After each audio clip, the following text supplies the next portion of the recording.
Hello everyone, welcome back to the new video. My name is Harshvardhan और आप देख रहे हैं स्टॉक रिव्यूज। तो दोस्तों, आज के इस वीडियो में हम बात करने वाले हैं रिस्पॉन्सिव इंडस्ट्रीज़ लिमिटेड के बारे में। स्टॉक में देखिएगा, पिछले कई दिनों से बाइंग मोमेंटम देखने को मिल रहा है। आज की ट्रेडिंग सेशंस की भी अगर बात करी जाए तो यहाँ पे जो देखने को मिल रहा है हमें, लगभग 12% से भी ज़्यादा की तेज़ी जो है वो स्टॉक में आज के दिन में देखने को मिल रही है। और प्रीवियस कई ट्रेडिंग सेशन की अगर बात करी जाए तो वहाँ पर भी हमें सेम काइंड ऑफ मोमेंटम जो है वो देखने को मिल रहा है। तो क्या इस स्टॉक में अभी मौका है लो पे खरीदने का? क्योंकि देखिएगा, स्टॉक में बहुत बढ़िया करेक्शन आ चुका है। लगभग 215 रुपये का ये हाई लगा चुका है और वहाँ से जो स्टॉक गिरा था, यहाँ पे देखिएगा 215 का हाई लगा चुका है और यहाँ पे लो जो है 104 रुपये के अराउंड लगा चुका है। क्या इस लो के अराउंड अब हमें ख़रीदना चाहिए या नहीं? क्योंकि यहाँ पे गिरावट में देखिएगा, गिरावट में किस तरह से गिरावट आ रही है और बाइंग का वॉल्यूम देखिएगा किस तरह से आ रहा है। यहाँ पे रेड कैंडल को आप नोटिस कीजिएगा किस तरह से बन रही है और ग्रीन कैंडल देखिएगा किस तरह से यहाँ पे बनते हुए हमें नज़र आ रही है। तो वीडियो को एंड तक ज़रूर वॉच कीजिएगा। हम डिटेल में एनालाइज करेंगे कि यहाँ पे किस तरह से हमें एंट्री को एग्जीक्यूट करना चाहिए और कौन से टारगेट जो है वो स्टॉक में हमें आने वाले दिनों में देखने को मिल सकते हैं। तो वीडियो को एंड तक ज़रूर वॉच कीजिएगा। तो शुरू करते हैं आज के इस वीडियो को। तो सबसे पहले यहाँ पे कुछ चीज़ें देखते हैं कि यहाँ पे किस तरह से फॉर्मेशन में प्राइस जो है वो नीचे गिर रही थी। यहाँ पे देखिएगा, यहाँ पे एक लो लगाया, 2-3 दिन तक यहाँ पे प्राइस जो है वो कंटिन्यूस अपसाइड गई, फिर से एक लोअर लो लगाया, हायर लो लगाया, फिर उसके बाद में जब इस लो का ब्रेकआउट आया तो एक फॉल देखने को मिला हमें स्टॉक में। उसके बाद में सेम काइंड ऑफ मोमेंटम आया, एक फिर से एक हाई बना, एक लोअर हाई बना, फिर से हाई बना, फिर से गिरा, यहाँ पे एक बड़ा फॉल देखने को मिला। लेकिन यहाँ पे ये देखिएगा, ये जो अभी रैली आई थी, इससे पहले का जो ट्रेंड आया था 215 रुपये एक हाई भी लगाया था, उसी ट्रेंड का जो लो है वो इस लेवल के अराउंड है और आज की डेट में वही लेवल के अराउंड से स्टॉक जो है वो घूमते हुए नज़र आ रहा है और उसी लेवल के अराउंड हमें जो है वो वॉल्यूम में एक्टिविटी देखने को मिल रही है।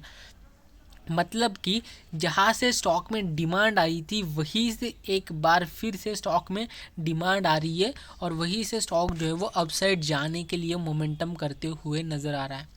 यहाँ पे देखिएगा, यहाँ पे जब भी ग्रीन कैंडल बन रही है, एक बड़ी ग्रीन कैंडल बन रही है और साथ में वॉल्यूम भी बहुत अच्छे खासे देखने को मिल रही है। जब भी स्टॉक में गिरावट आती है, रेड कैंडल्स बनती है, वॉल्यूम कम हो जाता है और छोटी छोटी रेड कैंडल्स बनती है। लेकिन जैसे ही छोटी सी रेड कैंडल बनना स्टार्ट हुई, उसके बाद में एक बड़ा वॉल्यूम के मोमेंटम के साथ में एक बड़ी ग्रीन कैंडल जो कि प्रीवियस सारे रेड कैंडल्स को कवर कर रही है, मतलब कि एंगल फ्रेम कैंडल जो है वो यहाँ पे देखने को मिल रही है। तो इसका मतलब यह है कि यहाँ पे बायर्स जो है वो एग्रेसिवली स्ट्रॉन्ग है, सेलर जो है वो यहाँ पे वीक हमें नज़र आ रहा है। और यहाँ पे देखिएगा किस तरह से पिछले 2 दिनों में वॉल्यूम जो है वो कंटिन्यूस बढ़ रहा है। बाइंग साइड वॉल्यूम में हमें कंटिन्यूस इंक्रीज होते हुए नज़र आ रहा है। तो यहाँ पे हमें एंट्री तो ज़रूर लेनी चाहिए इस लेवल के अराउंड। और इसका जो सपोर्ट है, मेजर सपोर्ट, अगर ये अपने लोस को ब्रेक करता है, जो कि प्रीवियस लो है, उसे अगर ये स्टॉक ब्रेक करता है तो यहाँ से गिरावट आ सकती है। यहाँ पे फिर सेलर जो है वो स्ट्रॉन्ग हो जाएगा। लेकिन जब तक यहाँ पे बायर स्ट्रॉन्ग है, हमें जो है वो रेजिस्टेंस की ओर पुश होते हुए नज़र आएगा स्टॉक। और रेजिस्टेंस जो इसका हमें देखने को मिलेगा, जो कि यहाँ पे देखिएगा, ये एक पहले सपोर्ट था, उसके बाद में गिरा, फिर से इसी लेवल के अराउंड एक रेजिस्टेंस मिला और फिर से ये स्टॉक गिरा। तो 162 का ये जो लेवल है, ये एक रेजिस्टेंस के तौर पे अभी के डेट में काम कर सकता है। तो यहाँ पे आपको सबसे पहला टारगेट जो है, स्मॉल टारगेट है, 162 के अराउंड जो है वो देखने को मिलेगा।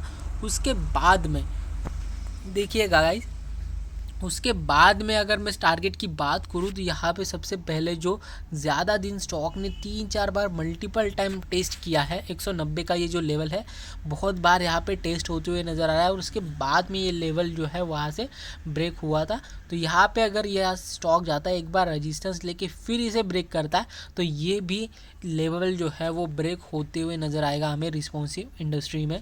तो यहाँ पे ये इसका कुछ मोमेंटम है। यहाँ पे अगर बात करी जाए प्रीवियस स्विंग हाई की, बहुत से लोग जो है वो यहाँ पे एंट्री लेके फंस चुके होंगे और उन्होंने अपनी पोजीशन अभी फ़िलहाल में तो होल्ड कर दी होगी। तो जब तक ये लो बरकरार है, जब तक ये लो ब्रेक नहीं होता है, तब तक आप जो है वो इस स्टॉक में बने रह सकते हैं, क्योंकि ये जो मेजर बाइंग मोमेंटम आया था और 215 तक स्टॉक को पुश कर दिया था अपसाइड में, तो यही इसका मेजर सपोर्ट है। अगर ये ब्रेक हो जाता है तो यहाँ पे फिर से जो है वो सेलर स्ट्रॉन्ग हो जाएगा और बायर जो है वो इसके नीचे जो है वो यहाँ पे हमें वीक होते हुए नज़र आएगा। तो इसी वजह से ये जो लो है इसको आपको ध्यान में रखना है। फिर से प्राइस अगर इस लो को टेस्ट करती है, इसका मतलब यह है कि यहाँ पे सेलर स्ट्रॉन्ग है, आपको स्टॉक से निकल जाना है, आपको स्टॉक को बेच देना है, होल्डिंग्स में आपको स्टॉक को नहीं रखना है, क्योंकि फिर और मेजर गिरावट आ सकती है। यहाँ पे देखिएगा और मेजर गिरावट आ सकती है जो कि लगभग 60 रुपये के अराउंड, 70 रुपये के अराउंड भी स्टॉक को यहाँ पे ले जा सकती है। तो ओवरऑल देखिएगा यहाँ पे जो अभी स्ट्रक्चर बन रहा है वो बाइंग का मोमेंटम में है और आपको बड़े टारगेट्स नहीं है। शॉर्ट टर्म में देखिएगा, इंट्राडे में अगर देखते हैं तो आपको 61 62 का टारगेट मिलेगा और उसके बाद में अगर आप होल्ड करते हो तो 190 का टारगेट मिलेगा और उसके ऊपर तो यहाँ पे हाई है जो कि 215 के अराउंड है। तो ओवरऑल जो है वो बाइंग का सिनारियो ही हमें रिस्पॉन्सिव इंडस्ट्री में देखने को मिल रहा है। तो गाइज इतना ही था इस वीडियो में। अगर ये वीडियो आपको पसंद आए तो प्लीज़ चैनल को एक लाइक ज़रूर करिएगा और अभी तक आपने अगर चैनल को सब्सक्राइब नहीं किया है तो प्लीज़ अभी इसे ज़रूर सब्सक्राइब कर लीजिएगा गाइज। तो मिलते हैं नेक्स्ट वीडियो में, तब तक के लिए जय हिंद।